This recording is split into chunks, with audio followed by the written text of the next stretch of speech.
નમસ્કાર, આપનું હાર્દિક સ્વાગત છે એજ્યુકેશન ગુજરાત ચેનલમાં. આજે આપણે ધોરણ ચોથાના આસપાસ વિષયનો 13મો પાઠ નદીની સફરનું આ સ્વાધ્યાય પોથીનું સોલ્યુશન વિડીયો માધ્યમ શીખીશું. ચેનલ પર નવા વ્યૂઅર ચેનલ સબસ્ક્રાઈબ કરો, વિડીયો ગમે લાઈક શેર કરજો. પહેલો પ્રશ્ન, નીચેના દરેક પ્રશ્નના જવાબ માટે આપેલા વિકલ્પમાંથી યોગ્ય વિકલ્પ પસંદ કરીને લખો. પહેલો પ્રશ્ન, ગામમાં પહોંચતા નદીમાં શું ભળે છે? તે ભળે છે કચરો. બીજો પ્રશ્ન, નદીના પાણીનો રંગ શાથી બદલાયો છે? તો તેમાં અશુદ્ધિઓ ભળવાથી. ત્રીજો પ્રશ્ન, નદીમાં સૌથી ઓછું પાણી કઈ ઋતુમાં જોવા મળે છે? તો ઉનાળામાં. ચોથો પ્રશ્ન, નદીમાં નીચેનામાંથી કયા જળચર પ્રાણીઓ જોવા મળતા નથી? તો ઓક્ટોપસ. પાંચમો પ્રશ્ન, પૂર શાના કારણે આવે છે? તો એ છે વધારે પડતા વરસાદથી અથવા બરફ પીગળવાથી. એટલે કે એ અને બી બંને આવશે, એટલે ઓપ્શન ડી સાચો છે. છઠ્ઠો પ્રશ્ન, નીચેનામાંથી કયો રોગ પ્રદૂષિત પાણી પીવાથી થતો નથી? તો ડાયાબિટીસ. સાતમો પ્રશ્ન, નીચેનામાંથી કયો પદાર્થ પાણીમાં ઓગળતો નથી? તો એ છે કાચ. આઠમો પ્રશ્ન, નીચેનામાંથી કયો પદાર્થ પાણીમાં ઓગળે છે? તો એ છે હળદર. નવમો પ્રશ્ન, નીચેનામાંથી કયો પદાર્થ પાણીમાં નાખતા પાણીનો રંગ બદલાય છે? તો એ છે સાબુનું પાણી. પ્રશ્ન બીજો, યોગ્ય શબ્દો વડે ખાલી જગ્યા પૂરો. પહેલી ખાલી જગ્યા, નદીના ઉદ્ભવ સ્થાન આગળ નદીનું પાણી ખાલી જગ્યા હોય છે, તો કે સ્વચ્છ. બીજી ખાલી જગ્યા, દરિયામાં પાણી સતત ઊંચા નીચા તરંગો ઉછળતા દેખાય છે, તેને દરિયાના ખાલી જગ્યા કહીને કહેવાય છે મોજા. ત્રીજી ખાલી જગ્યા, નદી, ઝરણું, સરોવર આ બધામાં ખાલી જગ્યા સૌથી નાનું જળ સ્વરૂપ છે, તો એ છે ઝરણું. ચોથી ખાલી જગ્યા, ગળીને પાણીમાં નાખતા પાણી ખાલી જગ્યા રંગનું થઈ જાય, તો ભૂરું એટલે કે વાદળી રંગનું.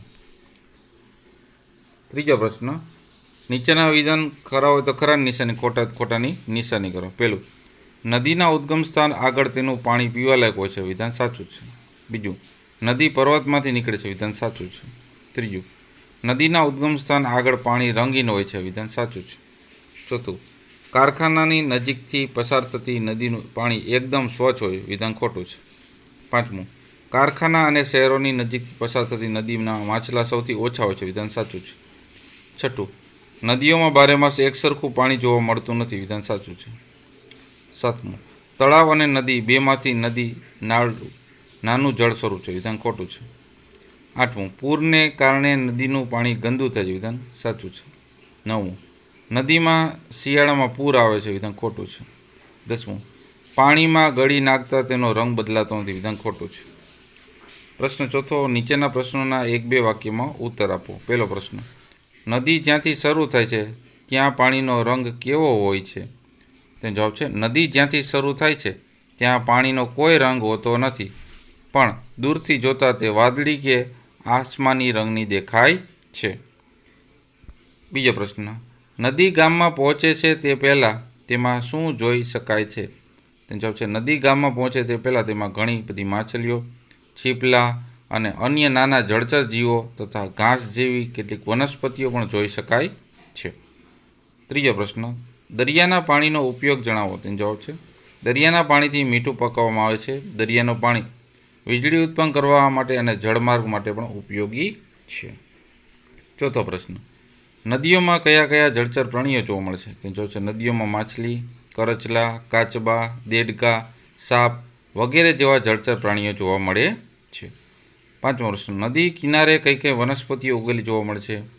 જવાબ છે, નદી કિનારે ઘાસ, વેલા, ઝાંખરા અને ક્યારેક મોટા વૃક્ષો પણ ઉગેલા જોવા મળે છે. છઠ્ઠો પ્રશ્ન, નદી કિનારે કેવા પ્રકારના પક્ષી જોવા મળે છે? તેનો જવાબ છે, નદી કિનારે કાગડો, સમડી, બગલો, કાબર જેવા અનેક પક્ષીઓ જોવા મળે છે. સાતમો પ્રશ્ન, જળસ્ત્રોતના નામ લખો. એનો જવાબ છે, નદી, તળાવ, કૂવો, વાવ, વરસાદ, ઝરણા, સરોવર વગેરે પાણીના એટલે કે જળના સ્ત્રોત છે. પ્રશ્ન નંબર 8, ગંદુ પાણી પીવાથી શું થાય છે? તેનો જવાબ છે, ગંદુ પાણી પીવાથી કોલેરા, ઝાડા ઉલટી, ટાઇફોઇડ, કમળો વગેરે જેવા રોગો થાય છે. નવમો પ્રશ્ન, કઈ વસ્તુઓ પાણીમાં ઓગળે છે પણ પાણીનો રંગ બદલાતો નથી? તેનો જવાબ છે, ખાંડ, સાકર, મીઠું, ઓક્સિજન વગેરે ઓગળે છે પણ પાણીનો રંગ બદલાતો નથી. ત્યારબાદ 10મો પ્રશ્ન, પથ્થરો, ચોક, પ્લાસ્ટિક અને કચરા જેવી વસ્તુઓ પાણીમાં ઓગળી જાય તો શું થાય? એનો જવાબ છે, આ બધી ચીજો પાણીમાં ઓગળી જાય તો પૃથ્વી પર સ્વચ્છ પાણી જોવા મળે છે, તે ક્યાંય જોવા મળે નહીં અને જળચર સૃષ્ટિનો વિનાશ થઈ જાય. તથા આવું દૂષિત પાણી પીવાથી આપણે ઘણા રોગ પણ થાય. પ્રશ્ન 7મો, નીચેના પદાર્થનું પાણીમાં દ્રાવ્ય પદાર્થ અને પાણીમાં અદ્રાવ્ય પદાર્થમાં વર્ગીકરણ કરો. પાણીમાં દ્રાવ્ય પદાર્થ એટલે કે પાણીમાં ઓગળી જાય છે. એમાં આવશે ખાંડ, શરબત, લીંબુના ફૂલ, ફટકડી, કોફી અને મીઠું.